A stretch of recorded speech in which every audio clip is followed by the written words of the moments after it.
Hey guys, Sarah Longwell, publisher of the Bulwark here, and my team begged me not to do this video. They said Tim and Joe and Sam, they already cut an Elon video, but come on. No way I'm sitting this action out because I've got more takes. And also because because Elon's always tweeting through it, this is a rapidly evolving situation. Let me just read you what he has done so far in chronological order. Okay, so he starts out a couple hours ago and he says, "I'm sorry, but I just can't stand it anymore. This massive, outrageous, pork-filled congressional spending bill is a disgusting abomination. Shame on those who voted for it. You know you did wrong. You know it." Do you know who voted for this bill? All the Republicans in Congress, except for Massey. Okay? So he is condemning right now every congressional Republican who voted for Trump's big, beautiful bill. He then goes on to say, "It will massively increase the already gigantic budget deficit to 2.5 trillion, three exclamation points, and burden American citizens with crushingly unsustainable debt." Guess what? He's right. Elon's right. This bill is ridiculous. It is too big. It is cutting Medicaid for lower income people in order to give a massive tax cut to higher income people, to billionaires and millionaires. And guess what? I love tax cuts. I've always liked tax cuts, but this bill is absurd and it does nothing. It adds like $20 trillion to the debt over 10 years. It is unsustainable. It is crushing. It would put us close to $60 trillion in debt at a time when inflation is high and we are paying more to service the interest on the debt than we are on programs that help the American people. This is not America first. And Elon is correct about this. Now, he was wrong when he thought he could roll in there with Doge and cut $2 trillion out of the budget. He learned the hard way that there's not a lot to cut unless you start cutting Medicaid, Medicare, Social Security, and the military. And clearly nobody wanted to do that. And so they forced Elon out. And now Elon is going after, the Republicans have passed nothing else. This is the signature bill. They are trying to get it all in here and do everything with this bill. And Elon is trying to torpedo it, but he goes on. He goes on. This is the best. I'm having the best day. He goes on to say, "In November next year, we fire all politicians who betrayed the American people." He is talking about the 2026 midterms, firing all the Republicans who vote for this bill. So he is lining up potentially his money, certainly his clout on his favorite, propaganda machine, Twitter. He's going to use it to beat up on these Republicans. I'll tell you what, I bet he was really annoying in the White House, but having him piss from outside the tent in is going to be a lot worse than having him piss inside out. But I just want to say, Republicans, this is why I really wanted to do the emergency thing, because they're already responding to Elon. Based Mike Lee, one of the worst senators in Congress, one of the most terminally online, former never Trumper, somebody who tried hard to keep Trump from becoming the nominee back in 2016, tweeted, "Federal spending has become excessive. The resulting inflation harms Americans and weaponizes government. The Senate can make this bill better. It must do so now." This is great. This is great. So first of all, I just want to say again, Elon is correct about this. The idea that Trump would do the big tax cuts right now and add this much money to the debt after paying so much lip service to saying how much money Democrats have added to the debt. No, this is the thing. Look, I've always been a debt and deficit hawk. It's one of the reasons I was conservative, right? Republicans talked about the need to reduce the debt. I believe this strongly. Okay. I think that it is a national security risk. China, other countries have to buy all of our debt. I think, they're going to downgrade our ratings the more debt we take on. Like, it is unsustainable. We are saddling our children with an enormous amount of debt and an inability to spend money. But Donald Trump has acted like he was going to cut the debt and the deficit, but instead he is adding more to it than Democrats have. In fact, Democrats have consistently, if you do look back, Republicans talk about the debt and deficit while they increase it.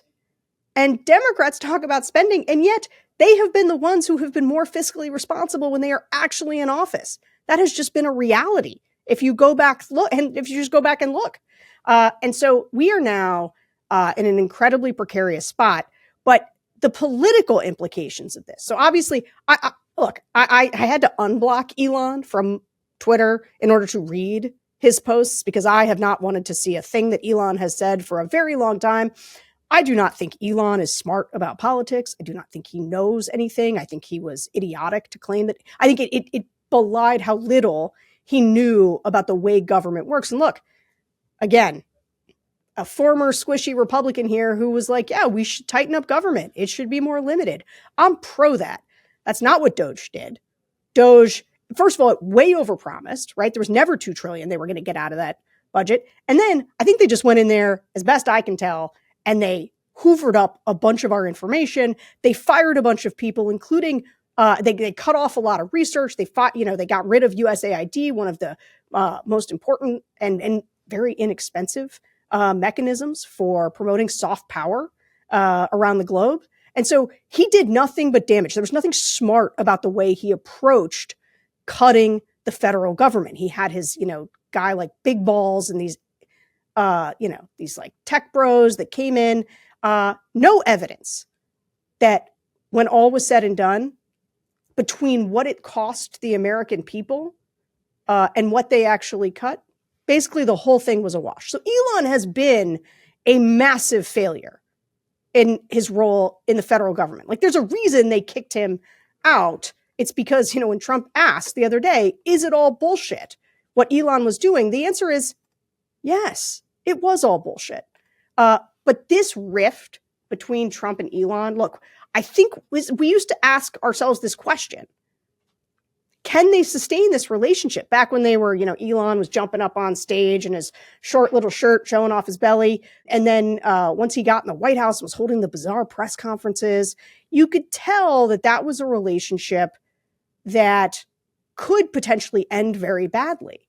Now, they've done a lot. Like Elon's a tough person for Trump to take on. It's not like firing one of the generals. And there's a reason he went into the Oval Office and had a nice send off for Elon and said, Elon will always be with us, as though it were a funeral. And Elon is a specter that will haunt us. But Trump wanted to stay on good terms with Elon because Elon controls a massive propaganda machine and has an almost infinite amount of money. And for them to fall out like this. Now, Carolyn Levitt was asked by Peter Doocy about what Musk said about the bill at a press conference earlier. And she said the president is familiar with, Elon's feelings about the bill. So fine. However, Elon's clearly, I don't know if it's like ketamine withdrawal or if it's what happens I don't know anything about ketamine, but he is clearly going to shift his posture now to take a stand against this bill and threaten Republican legislators who are going to support it.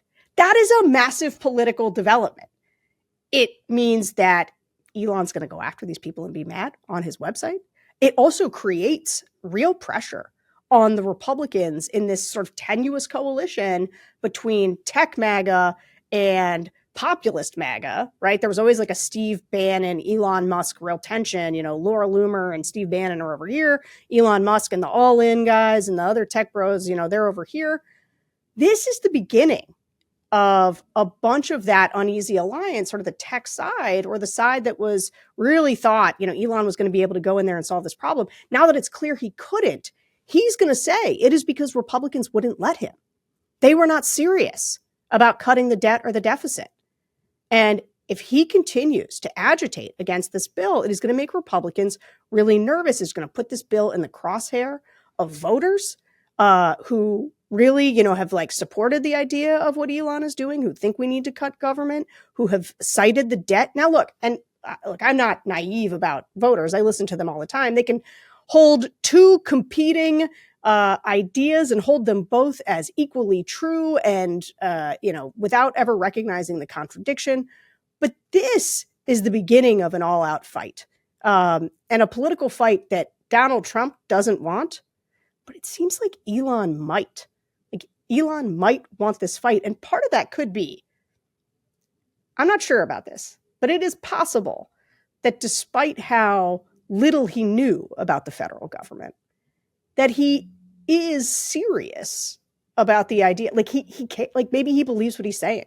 Like, that's the worst thing for Trump, because the whole ethos is you put on the hat and the policy doesn't matter, right? You know, we don't have there's no Republican platform anymore. It's just whatever Donald Trump says. That's not what Elon's doing. If Elon takes him on policy and stands on, it's not exactly principle, but caring about a thing. And look, maybe he cares about it for his own reasons, because he doesn't want to look like a failure. He wants to pass it off to somebody else. He wants to, this is about Elon. But like, maybe he actually cares about this. And that is the most dangerous thing for Trump, because it means Elon won't stop pushing. The hat won't be enough. So I'm looking forward to see how this plays out. I'm looking forward to see whether more Republicans in Congress quote tweet him to say that they're going to take a hard look at this bill. I'm looking forward to the Senate trying to figure out what to do about this big, beautiful bill, and for whatever fallout ensues between the MAGA wing and the tech bro wing, because that's going to be good. That's going to be a positive development. Now, I hope they do cut spending out of this. I hope they do not jack up the debt.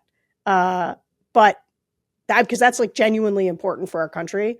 But I also hope that what was an enthusiastic alliance moved to an uneasy alliance, moved to a tense sort of standoff over this bill. I hope it melts into a full-on conflagration between these two guys, that their egos get into it, and in the process, they both alienate lots of members of their coalition. I think that would be a good outcome. So anyway, that's my 2 cents. Thanks, guys, for subscribing. I'm sure we're going to talk about this on the next level tomorrow. I'm sure there will be more tweets. I mean, this guy can't help it. He tweets every 5 seconds. It's hard to even find the tweets consecutively on this issue because he tweets so many times. But I'm sure we're going to cover it again tomorrow and see whatever else is unfolding. I'll see you guys later.